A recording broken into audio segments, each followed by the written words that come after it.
El olor a formol y a tiempo estancado era lo primero que te golpeaba.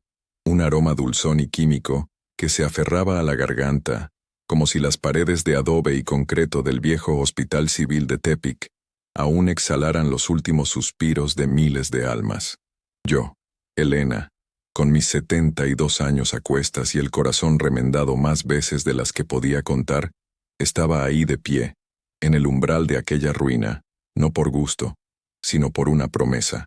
Una de esas promesas que se hacen en voz baja, al oído de un ser amado que se va, y que pesan más que cualquier lápida de mármol.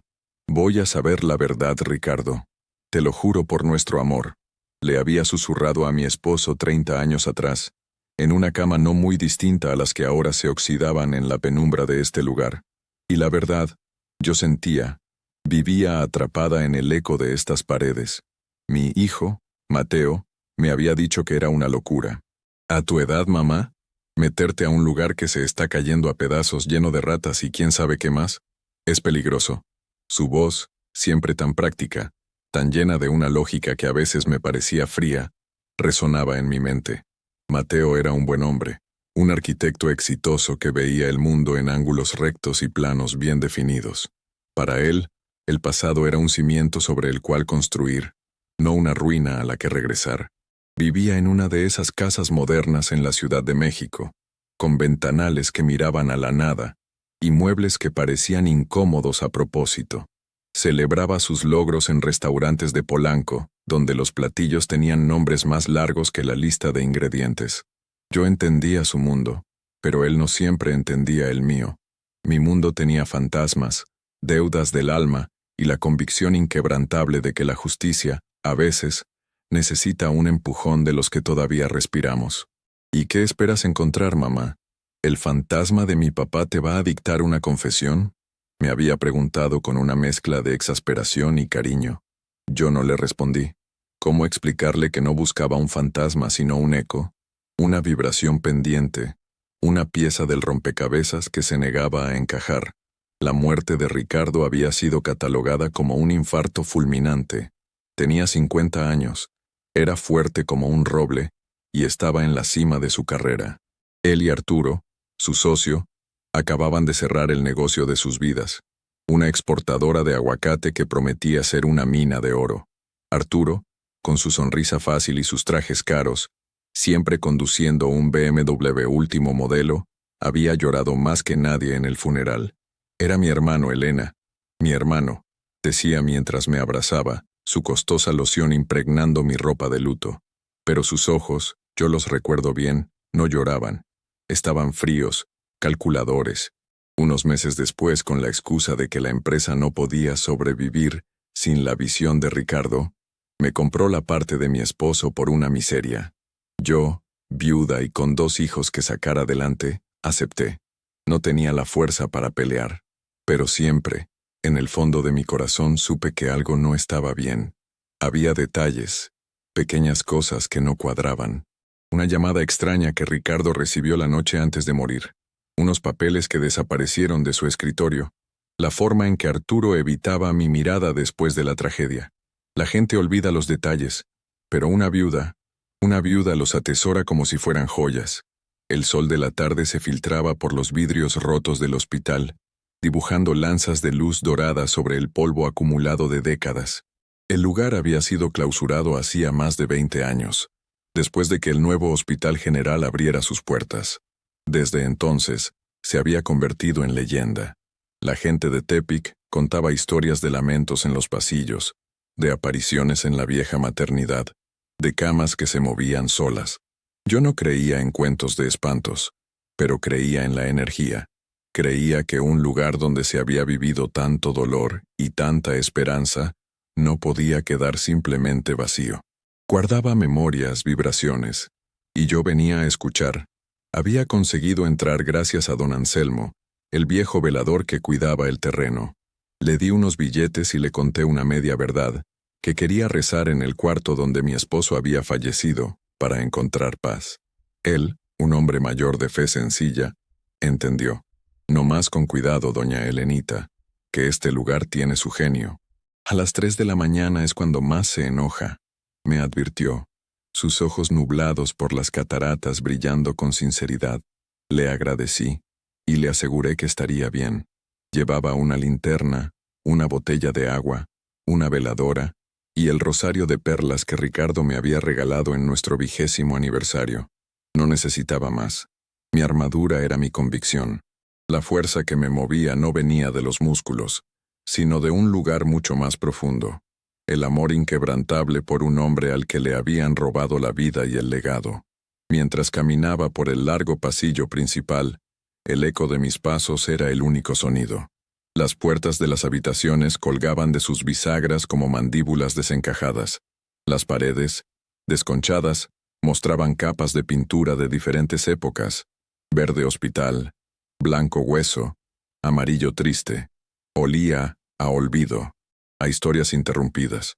Pero para mí, este no era un lugar de muerte, era un lugar de respuestas. Y yo estaba dispuesta a pasar la noche más larga de mi vida para encontrarlas. Me detuve frente a la puerta del cuarto 312. El número estaba casi borrado, pero yo lo reconocería en cualquier parte. Aquí fue. Aquí terminó todo. O mejor dicho, aquí comenzó mi búsqueda. Respiré hondo. Empujé la puerta chirriante y entré, dispuesta a enfrentar lo que fuera que la noche y la memoria tuvieran guardado para mí. El cuarto 312 era un cubo de sombras y recuerdos. La luz de la tarde entraba con dificultad, revelando 2 camas de metal despojadas de sus colchones, una mesita de noche volcada y el esqueleto de un soporte para suero, inclinado como un árbol vencido. El aire era más denso aquí, más pesado. Me acerqué a la cama junto a la ventana, la que había sido de Ricardo. Pasé mis dedos por el cabecero de metal frío y oxidado, y cerré los ojos. Por un instante, el olor a desinfectante y a flores marchitas del día de su muerte volvió con una claridad abrumadora. Lo vi acostado ahí, con el rostro pálido y sereno, como si solo durmiera. Vi a Mateo, un adolescente intentando ser fuerte, y a mi hija Sofía, una niña que no entendía por qué su papá no despertaba. El dolor que había aprendido a manejar como una cicatriz vieja, de repente se sintió como una herida abierta. Me senté en el suelo, recargando mi espalda contra la pared fría, y me permití llorar en silencio, no con desesperación, sino con una tristeza limpia y profunda. Eran lágrimas que llevaban 30 años esperando. Lloré por él, por mí, por la vida que nos habían arrebatado. Cuando las lágrimas cesaron, me sentí más ligera, como si hubiera soltado un lastre. La decisión de venir aquí había sido correcta. Necesitaba este reencuentro con el dolor para poder superarlo. El sol se ocultó por completo, y la oscuridad se tragó el cuarto. Encendí mi veladora y la coloqué en el suelo. Su pequeña llama danzante proyectaba sombras temblorosas que parecían moverse con vida propia. El silencio del hospital ya no era pasivo. Era un silencio expectante, lleno de susurros inaudibles. Empecé a rezar el rosario, no de forma mecánica, sino meditando cada misterio, cada palabra. Lo ofrecí por el alma de Ricardo, por la paz de este lugar, y por la fuerza que necesitaba para lo que viniera. Mientras mis dedos pasaban por las cuentas de perla, mi mente se aclaró. Esto no era un acto de locura, era un acto de fe. Fe en mi intuición, fe en que la verdad siempre busca la luz, y fe en que el amor es más fuerte que la muerte. Recordé las palabras de un libro que Ricardo admiraba, uno de Napoleon Hill. Decía algo sobre tener un propósito definido, un deseo ardiente que uno persigue con persistencia. Mi propósito era la justicia. Mi deseo era limpiar el nombre de mi esposo y recuperar el honor de mi familia. Esa idea me ancló. Me dio un centro de gravedad en medio de la incertidumbre y el miedo creciente. Las horas pasaban lentas. Afuera, los sonidos de la ciudad parecían lejanos, de otro mundo. Aquí dentro, el tiempo se regía por otras reglas. El crujido de la madera, el gemido del viento colándose por las ventanas rotas, el goteo persistente de agua en algún lugar del pasillo. Cada sonido era magnificado, cada sombra una pregunta. Me concentré en mi respiración, en el calor de la veladora, en el peso del rosario en mis manos. No estaba buscando asustarme, estaba buscando una señal, una guía. Mi mente viajó al pasado, A los meses previos a la muerte de Ricardo, estaba lleno de vida, de planes. Hablábamos de viajar por Europa, de comprar una pequeña casa en la playa de San Pancho para nuestra vejez, pero también recuerdo su preocupación. Arturo, su socio, había empezado a cambiar. Se había vuelto más reservado, casi obsesivo con las finanzas de la empresa. Ricardo me confió una noche que sospechaba que Arturo estaba haciendo movimientos extraños, desviando pequeñas sumas de dinero, ordeñando la vaca, como él le decía. No te preocupes, mi amor. Lo tengo controlado. Voy a juntar las pruebas y lo voy a confrontar. No voy a dejar que un ambicioso arruine el sueño de nuestra vida, me dijo, besándome la frente. Esa fue la última conversación seria que tuvimos sobre el tema. Una semana después, estaba muerto. La policía nunca investigó a fondo. Un infarto es un infarto. Y Arturo, con su influencia y su dinero, se aseguró de que nadie hiciera más preguntas. Me di cuenta de que mi resentimiento hacia él no era solo por el dinero que nos había robado, sino por la forma en que había ensuciado la memoria de Ricardo, reduciendo su vida a un simple expediente médico cerrado. Había convertido su muerte en una ventaja comercial, y eso era imperdonable. La llama de la veladora parpadeó violentamente, como si una ráfaga de viento hubiera entrado en la habitación sellada. El aire se volvió helado, un frío que calaba los huesos y no tenía nada que ver con la temperatura de la noche. Mi corazón empezó a latir con fuerza. No era miedo, era anticipación. Algo estaba a punto de suceder. Miré mi reloj. Eran las 3 de la mañana. El frío se intensificó, y con él un zumbido bajo, casi imperceptible, que parecía nacer de las propias paredes. Era como el sonido de una corriente eléctrica, una vibración que sentía en la planta de los pies y en la base de mi cráneo. La llama de la veladora se estiró hacia arriba, delgada y azul, y luego se encogió hasta casi desaparecer, luchando por no apagarse. Me puse de pie, mi cuerpo tenso.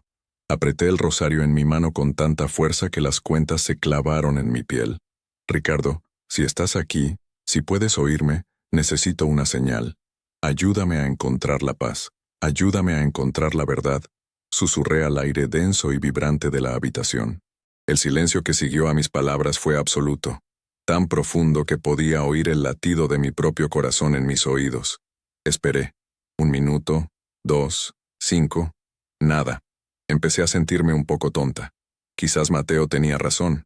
Quizás solo estaba persiguiendo sombras en un edificio abandonado. La decepción comenzó a instalarse en mi pecho, fría y pesada. Me senté de nuevo, resignada.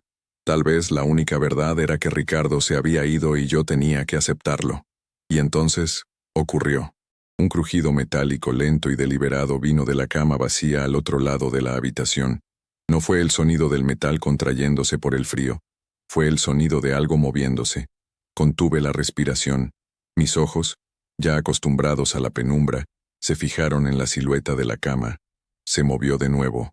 Un chirrido agudo, como un quejido de dolor, mientras una de sus patas se arrastraba 1 centímetro sobre el piso de concreto polvoriento. No grité. El miedo era tan intenso que me paralizó las cuerdas vocales. Solo podía mirar con los ojos muy abiertos cómo la cama se movía sola. Se deslizó unos centímetros más y luego se detuvo. El zumbido cesó. El aire volvió a su temperatura normal. La llama de la veladora se estabilizó. Todo estaba en silencio de nuevo, pero el mundo había cambiado. Lo imposible acababa de suceder frente a mis ojos. Mi mente luchaba por encontrar una explicación lógica, una corriente de aire, un temblor, el asentamiento del edificio. Pero mi corazón sabía la verdad. Esto no era natural, era una respuesta. Lentamente, me levanté y me acerqué a la cama que se había movido. Mis piernas temblaban, pero mi propósito era firme. ¿Por qué esa cama? ¿Y por qué ahora? Miré la cama de Ricardo, luego esta. No parecían tener nada especial. Eran idénticas. Recorrí con la linterna el suelo alrededor de la cama buscando alguna pista. Nada. Solo polvo y escombros. ¿Qué significaba? ¿Era una advertencia para que me fuera? ¿O era una invitación a buscar más a fondo? Me arrodillé y miré debajo de la cama. Telarañas, una botella vieja, más polvo. Nada. Frustrada y confundida, golpeé el marco metálico con la palma de la mano. El sonido retumbó en el silencio, y entonces escuché algo más. Un pequeño ruido, un traqueteo que vino desde dentro de la cabecera hueca de la cama. Mi corazón dio un vuelco. Volví a golpear, esta vez con más fuerza. El mismo traqueteo. Algo estaba suelto adentro. Usando toda mi fuerza tiré de la cabecera. Estaba oxidada y atascada. Tiré de nuevo, gruñendo por el esfuerzo, hasta que con un chirrido de protesta, el tubo de metal se desprendió del marco. Apunté la linterna hacia el interior del tubo hueco, y allí, envuelto en una bolsa de plástico amarillenta y atado con una liga, había un pequeño paquete. Mis manos temblaban tanto que apenas podía sostener la linterna. Con cuidado, saqué el paquete del tubo. Era un pequeño cuaderno de notas, del tipo que Ricardo siempre llevaba en el bolsillo de su camisa, y una llave. Deshice la liga, que se rompió por lo vieja, y abrí la bolsa. El cuaderno olía a humedad y a tiempo, pero las páginas estaban protegidas. Lo abrí. La caligrafía de Ricardo, tan familiar y querida, llenaba las páginas. No era un diario. Eran números, fechas, nombres de empresas fantasma y transferencias bancarias. Era un registro meticuloso del fraude que Arturo estaba cometiendo. Ricardo lo había estado documentando todo, en secreto. La última entrada tenía fecha del día en que murió. Decía, Arturo sabe que lo sé. Me citó hoy en la oficina por la noche para aclarar las cosas. Tengo miedo. No por mí, sino por Elena y los niños. Si algo me pasa, la verdad está aquí. La llave es de la caja de seguridad 312 en el Banco del Noroeste. Allí están los originales. Un escalofrío recorrió mi espalda. No había sido un infarto. Arturo lo había matado. Tal vez no con sus propias manos, pero lo había orillado a ello. Quizás en esa reunión lo amenazó. Lo presionó hasta que su corazón no pudo más. O quizás fue algo peor. La rabia, una rabia pura y helada, reemplazó a mi miedo y a mi dolor. Ricardo no había muerto en vano. Había dejado un camino para mí, una hoja de ruta hacia la justicia, y lo había escondido aquí, en este lugar de dolor, confiando en que, de alguna manera, yo lo encontraría. La cama no se había movido por una fuerza maligna, se había movido por amor. Era Ricardo, guiándome desde donde quiera que estuviera. Guardé el cuaderno y la llave en mi bolso como si fueran el tesoro más grande del mundo. Me acerqué a la cama de mi esposo. Besé el cabecero frío y susurré. Lo encontré, mi amor. Descansa en paz. Ahora me toca a mí. La primera luz del alba comenzaba a pintar el cielo de gris. Mi noche en el hospital había terminado, pero mi verdadera lucha apenas comenzaba. Salí del hospital con los primeros rayos del sol. El aire fresco de la mañana nunca me había parecido tan dulce, tan lleno de vida. Dejé atrás el olor a encierro y a fantasmas, y respiré el aroma a tierra mojada y a pan recién horneado de alguna panadería cercana. El mundo seguía su curso, ajeno a la revelación que yo llevaba en mi bolso. Don Anselmo, el velador, me esperaba junto a la reja, con cara de preocupación. ¿Pasó bien la noche, doña Elenita? Se le ve distinta. Le sonreí, una sonrisa genuina por primera vez en mucho tiempo. Pasé la mejor noche de mi vida, don Anselmo. Encontré la paz que vine a buscar. Le di otro billete, agradeciéndole su ayuda, y me marché. No caminé hacia mi casa, sino hacia la de mi hija, Sofía. Ella, a diferencia de Mateo, siempre había tenido un espíritu más abierto, más conectado con las cosas que no se pueden ver ni tocar. Era artista, pintaba lienzos llenos de colores y emociones que yo no siempre entendía, pero que sentía profundos y verdaderos. Sabía que ella me creería, o al menos, me escucharía sin juzgar. Sofía me abrió la puerta en pijama, con el cabello revuelto y los ojos hinchados de sueño. Al verme, su expresión cambió de sorpresa a preocupación. «¿Mamá? ¿Qué haces aquí tan temprano? ¿Pasó algo?» Me hizo pasar a su cocina, un espacio caótico y encantador lleno de plantas, tazas de cerámica a medio hacer y el olor a café de grano. Me sirvió una taza sin preguntar y se sentó frente a mí, esperando. Con voz tranquila y firme le conté todo. La promesa, la decisión de ir al hospital, el frío, el zumbido y el momento culminante, las camas moviéndose a las 3:12 de la madrugada. Ella escuchaba en silencio, sus grandes ojos fijos en los míos, sin interrumpir. Cuando le conté sobre el cuaderno y la llave, y se los mostré sobre la mesa, vi una lágrima rodar por su mejilla. Yo siempre lo supe, mamá. Siempre sentí que el tío Arturo era un farsante. La forma en que te trataba, con esa lástima fingida, se sentía sucio. Me tomó la mano, su piel joven y cálida contra la mía. Mi papá te estaba guiando. Estoy segura. ¿Y ahora qué vamos a hacer? Su pregunta no era de duda, sino de complicidad. Ahora, dije, sintiendo una fuerza que no sabía que poseía, vamos a hacer justicia. Llamamos a Mateo. Por teléfono se mostró escéptico, como era de esperarse. Mamá, por favor, ¿camas que se mueven? Debes haberte quedado dormida y lo soñaste. El estrés te está afectando. Su reacción me dolió, pero no me sorprendió. Mateo, ven a casa de tu hermana. Ahora. No te pido que me creas. Te pido que veas lo que encontré. Por tu padre, ven. Hubo un silencio en la línea, y supe que había tocado la fibra correcta. Media hora después, estaba en la cocina de Sofía, con su traje impecable y su portafolio de cuero, luciendo completamente fuera de lugar. Le entregué el cuaderno. Lo tomó con desdén, pero a medida que pasaba las páginas, su expresión cambió. El escepticismo dio paso a la concentración, luego a la sorpresa, y finalmente a una furia contenida. Vio los números, reconoció el nombre de las empresas, entendió la magnitud del robo. Este desgraciado, murmuró, su voz ronca, le robó a mi padre, nos robó a nosotros. Construyó su imperio sobre la tumba de su mejor amigo. El arquitecto de lógica fría había desaparecido. En su lugar, estaba un hijo al que le habían arrebatado su herencia y el honor de su padre. Levantó la vista del cuaderno, sus ojos, encontrando los míos. Perdóname, mamá, por dudar de ti.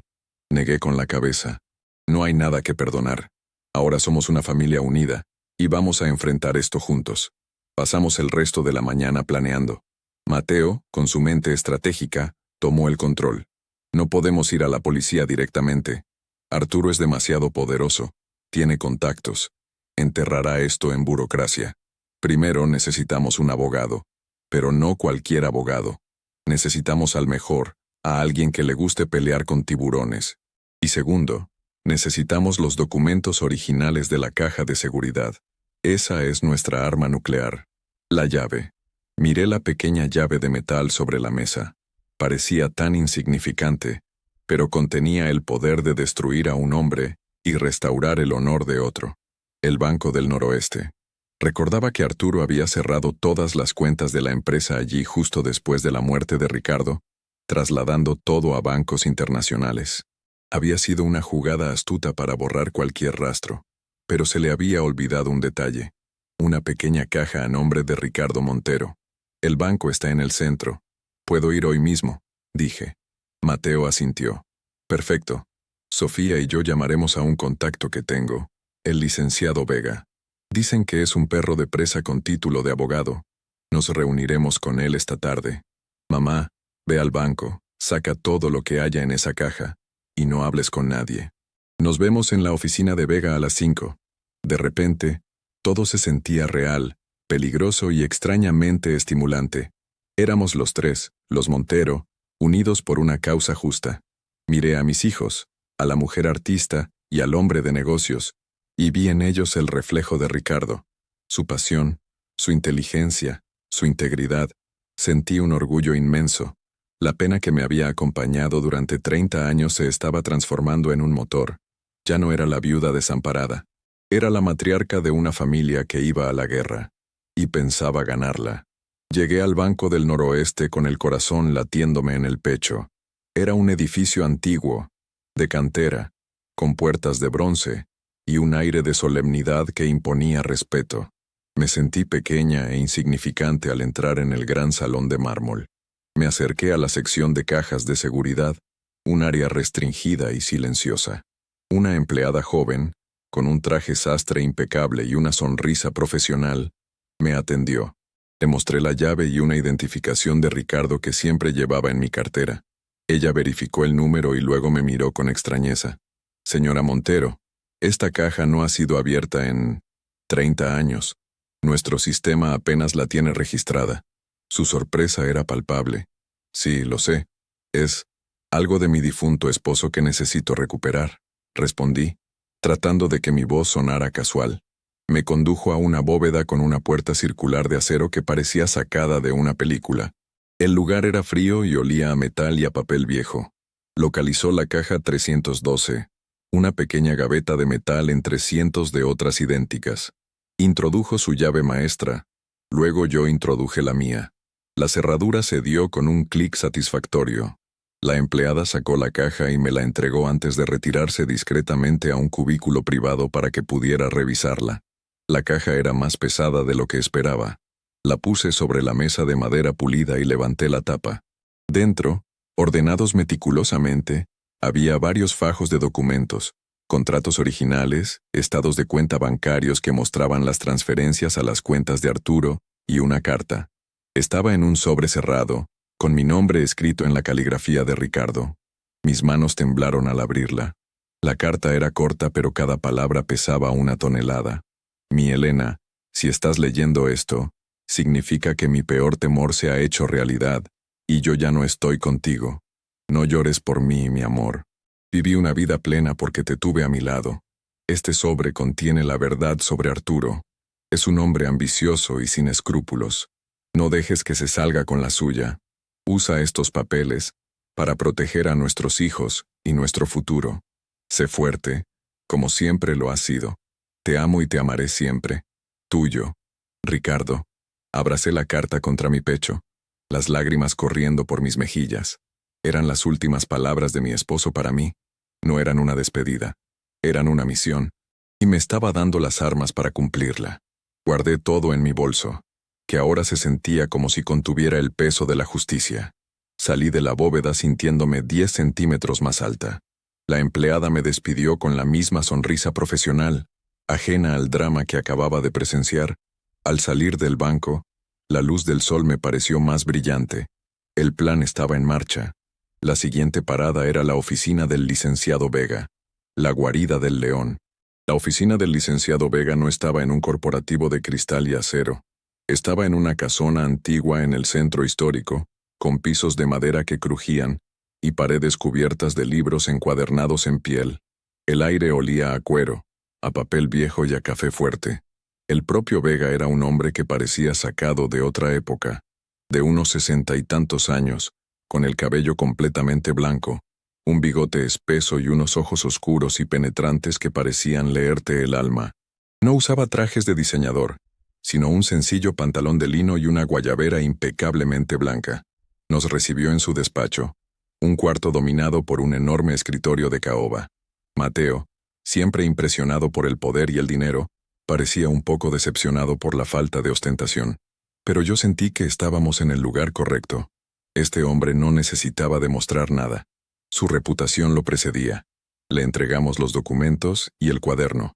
Se puso unos lentes de lectura, y durante casi 1 hora los revisó en silencio, sin hacer una sola pregunta, pasando las páginas con una lentitud exasperante. Sofía, Mateo y yo nos mirábamos, la tensión creciendo en el silencio. Finalmente, se quitó los lentes, los limpió con un pañuelo y nos miró por encima de los papeles. «Señores Montero», dijo. Su voz era grave y resonante. «Lo que tienen aquí no es solo un caso de fraude. Es la crónica de una traición y, muy posiblemente, de un homicidio por inducción. Arturo del Olmo no solo le robó a su padre, lo acorraló, lo amenazó, lo sometió a un estrés que terminó costándole la vida. Esto es sucio. Me gusta». Una pequeña sonrisa se dibujó bajo su bigote. Sentí una ola de alivio. «Lo que vamos a hacer es lo siguiente», continuó, tomando el control total de la situación. «No vamos a ir por la vía penal todavía. Eso sería largo, complicado y le daría tiempo a Del Olmo de mover sus influencias. Vamos a golpearlo donde más le duele, en su bolsillo y en su reputación. Lo demandaremos por la vía civil por fraude, enriquecimiento ilícito y daños y perjuicios. Pediremos un monto tan grande que sus finanzas se tambaleen. Y más importante, solicitaremos de inmediato el congelamiento de sus cuentas bancarias y la intervención de la empresa como medida cautelar. Lo vamos a asfixiar económicamente antes de que sepa que lo golpeó. La estrategia de Vega era brillante y despiadada. Mateo estaba fascinado, tomando notas mentales. Una vez que esté acorralado, vulnerable, entonces, y solo entonces, presentaremos la denuncia penal. Lo tendremos donde queremos. Vega se reclinó en su silla. Pero necesito algo de ustedes. Este tipo de hombres no se rinden fácil. Va a intentar intimidarlos, comprarlos, desacreditarlos. Necesito que se mantengan firmes. ¿Pueden hacerlo? Nos miró a los tres. Yo fui la primera en responder. Licenciado, he esperado 30 años este momento. No me voy a rendir. Mateo y Sofía asintieron, sus rostros llenos de una nueva determinación. Bien, dijo Vega. Entonces, vamos a la guerra. Los días siguientes fueron un torbellino de actividad. Vega y su equipo trabajaron sin descanso, preparando la demanda. Nosotros les proporcionamos todos los detalles que recordábamos, cada anécdota, cada sospecha. Fue como abrir una caja de recuerdos dolorosos, pero cada uno de ellos se convertía en un arma en manos del abogado. La demanda fue presentada un viernes por la mañana. El lunes, la noticia cayó como una bomba. Un juez había concedido las medidas cautelares. Las cuentas bancarias de Arturo del Olmo y de la exportadora estaban bloqueadas. Un interventor judicial había sido asignado a la empresa. Lo habíamos conseguido. Lo habíamos asfixiado. La llamada de Arturo no se hizo esperar. Fue a mi celular. Hacía años que no hablaba con él. Su voz, usualmente tan suave y controlada, era un gruñido de rabia. ¿Qué demonios crees que estás haciendo, Elena? ¿Te volviste loca? ¿Después de tantos años vienes con estas mentiras? No me dejé intimidar. No son mentiras, Arturo. Es la verdad de Ricardo. La encontré. Hubo un silencio helado en la línea. Pude sentir su sorpresa, su miedo. No sabes con quién te estás metiendo. Voy a destruirte, a ti y a tus hijos. Y colgó. La amenaza me heló la sangre, pero no me quebró. Sabía que un animal herido es más peligroso. Ahora la guerra ya no era en los juzgados. Era personal. Arturo no bromeaba. La semana siguiente, empezó una campaña de desprestigio. Aparecieron artículos en periódicos de dudosa reputación, pagados por él, que me pintaban como una viuda resentida y codiciosa, manipulada por sus hijos para extorsionar a un honorable hombre de negocios. Amigos y conocidos de toda la vida empezaron a llamarme, algunos con preocupación, otros con reproche. Fue humillante y doloroso. Por las noches, la duda me asaltaba. ¿Estaba haciendo lo correcto? ¿Estaba exponiendo a mi familia a un peligro innecesario? Me sentía sola a pesar del apoyo de mis hijos. Una noche, incapaz de dormir, volví a leer la carta de Ricardo. Sé fuerte, como siempre lo ha sido. Sus palabras fueron un bálsamo. Él había confiado en mí. No podía fallarle. Al día siguiente el licenciado Vega nos citó de nuevo. Del Olmo está desesperado. Eso es bueno. Significa que nuestra estrategia está funcionando. Ha solicitado una reunión. Quiere negociar. Mateo se opuso de inmediato. No hay nada que negociar. Queremos justicia, no su dinero. Vega levantó una mano para calmarlo. Joven, la justicia tiene muchas caras.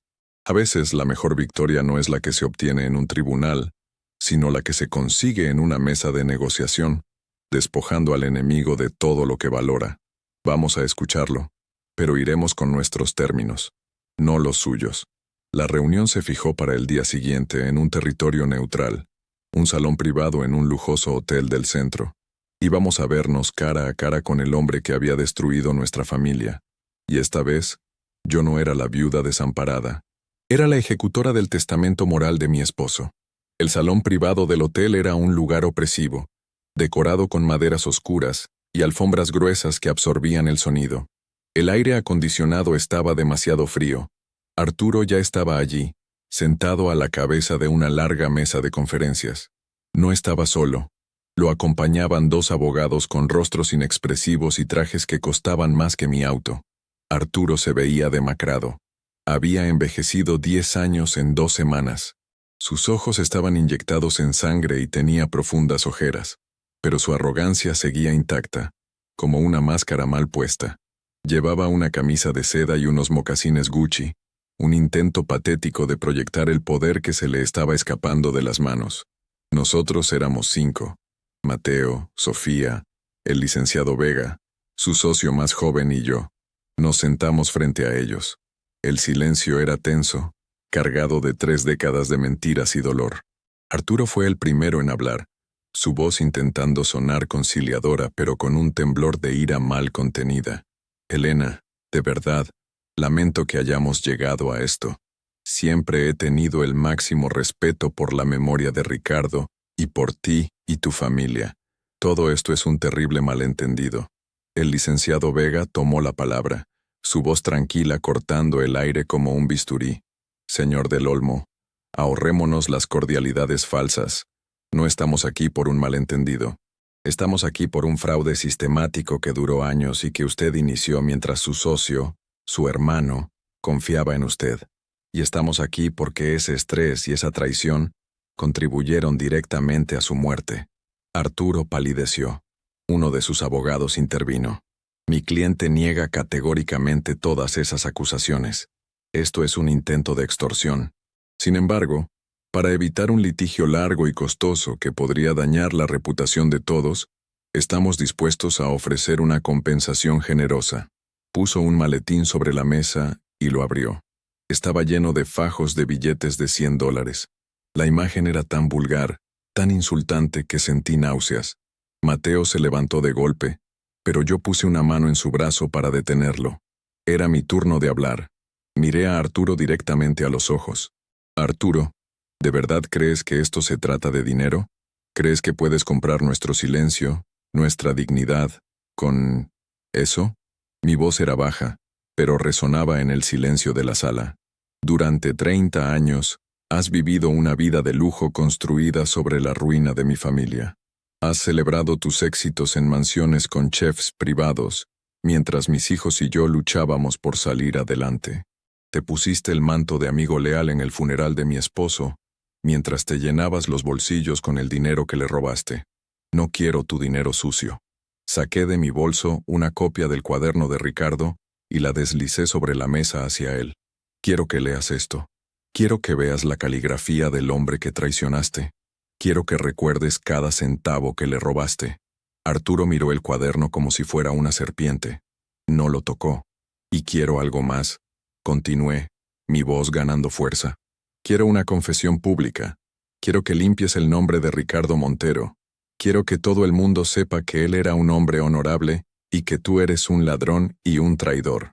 El rostro de Arturo se contrajo en una mueca de odio. Estás loca. Nunca haré eso. Oh, lo harás, intervino Vega con calma. Porque si no lo haces, mañana a primera hora presentaremos la denuncia penal. Y no solo por fraude. Tenemos un testigo, un antiguo empleado tuyo, que está dispuesto a declarar cómo lo amenazaste de muerte la noche que murió. Lo llamaremos homicidio, y nos aseguraremos de que cada periódico del país tenga una copia de este cuaderno. Tu imperio, tu nombre, tu libertad, todo se acabará. El farol de Vega era una obra maestra. No teníamos tal testigo, pero Arturo no lo sabía. El pánico se apoderó de su rostro. Miró a sus abogados, buscando una salida, pero ellos evitaron su mirada. Estaba solo, derrotado.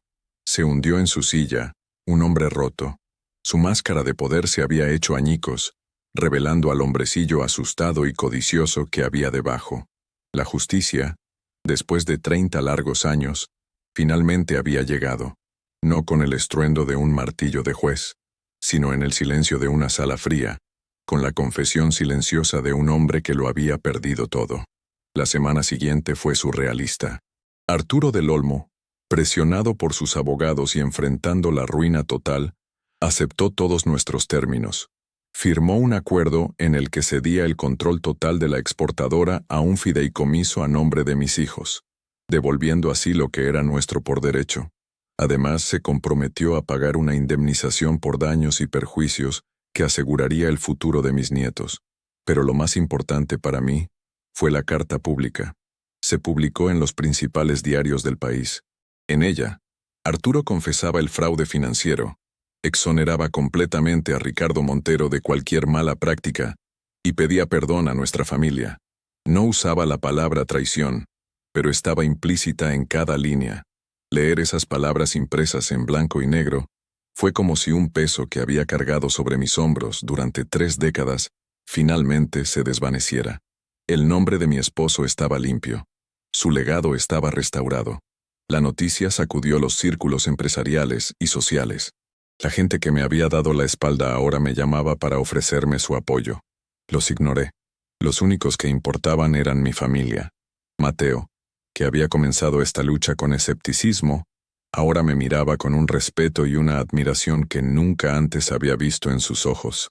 «Eres la mujer más fuerte que conozco, mamá», me dijo, y en esa simple frase sentí que nuestra relación se había sanado y fortalecido. Sofía organizó una pequeña celebración en su casa. No hubo lujos ni ostentación. Solo nosotros 3 con nuestras parejas y mis nietos. Comimos la comida casera que yo preparé. Reímos. Contamos historias de Ricardo. Fue una noche llena de una alegría serena y profunda. La justicia había traído paz. Unos días después, fui sola al cementerio. El sol de la mañana era cálido y el lugar estaba tranquilo. Me senté junto a la lápida de Ricardo, que simplemente decía, Ricardo Montero, esposo y padre amado. Pasé mis dedos sobre las letras grabadas. Lo logramos, mi amor, le susurré a la piedra fría. Lo logramos. Descansa en paz. No sentí tristeza, solo una profunda sensación de amor y de misión cumplida. Me quedé allí sentada durante mucho tiempo, no pensando en nada en particular, simplemente sintiendo la brisa, escuchando el canto de los pájaros. Me di cuenta de que mi viaje no había comenzado con la decisión de ir al hospital.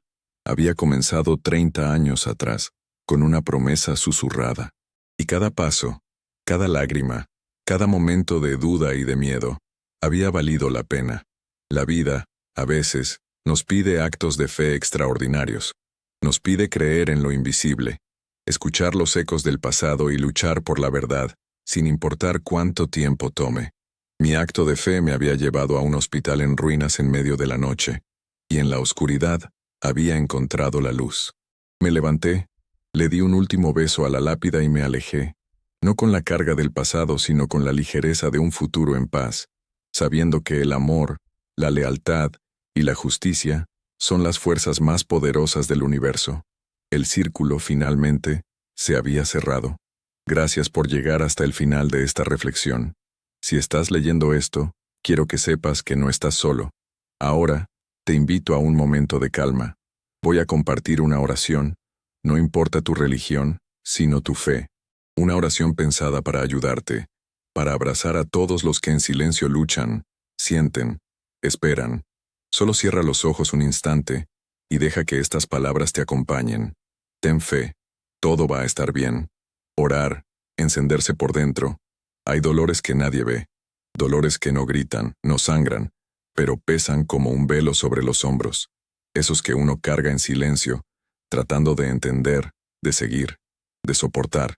Pero hay un momento, y yo he estado ahí varias veces, en que el esfuerzo cansa. La mente se rinde, y algo dentro de uno se arrodilla, no por debilidad, sino por verdad. Es en ese instante cuando la oración comienza, o mejor dicho, aparece. No esa hecha con palabras bonitas o promesas apresuradas, sino la que brota de un lugar tan profundo que ni siquiera tiene nombre, como un susurro del alma diciendo, ya no puedo sola. Orar, descubrir, no es pedir, es recordar. Recordar quiénes somos cuando el ego se aquieta. Recordar que la vida también late en lo invisible, que hay un centro en nosotros donde todo descansa, y que aunque por fuera todo parezca derrumbarse, ese centro permanece. A veces, orar es simplemente cerrar los ojos y recogerse como una flor que siente el frío de la noche. Es permitir que una presencia suave nos envuelva, no como magia, sino como sustento, como quien dice sin prisa, aquí estoy, incluso ahora. La oración, o la súplica, no cambia el mundo, pero cambia a quien ora. No evita los dolores, pero transforma la forma en que atravesamos cada uno de ellos. Nos da una mirada más tierna, un corazón menos endurecido, un paso más firme, incluso en la oscuridad. Es como si, por un instante, el alma flotara por encima del tiempo y regresara al cuerpo con más paz. No una paz ruidosa, sino esa que solo quien ha pasado por el caos puede reconocer. Orar es afinar la escucha. La mente se calla y la intuición despierta. Las respuestas no siempre vienen en palabras. A veces son solo percepciones, toques sutiles, un calor en el pecho. La oración ilumina lo que estaba turbio, deshace nudos que ni sabíamos que teníamos. Y lo más bonito es que no tiene que ser complicado. Orar es hablar con Dios, con el universo, con esa inteligencia amorosa que nos habita y nos envuelve, incluso cuando lo olvidamos. Y no tiene que sonar bonito. No necesitas saber rezar. No necesitas entender nada sobre la fe. Puede ser un desahogo en la ducha, una lágrima en la almohada, una frase susurrada antes de dormir. Cuídame. Puede ser incluso el silencio, cuando el dolor es tan profundo que no salen palabras. Dios entiende todo eso. El universo escucha lo que el corazón no sabe decir. No hay una forma correcta. Hay presencia. Y cada vez que nos permitimos ese encuentro, aunque sea sin ritual, aunque sea sin certeza, es oración.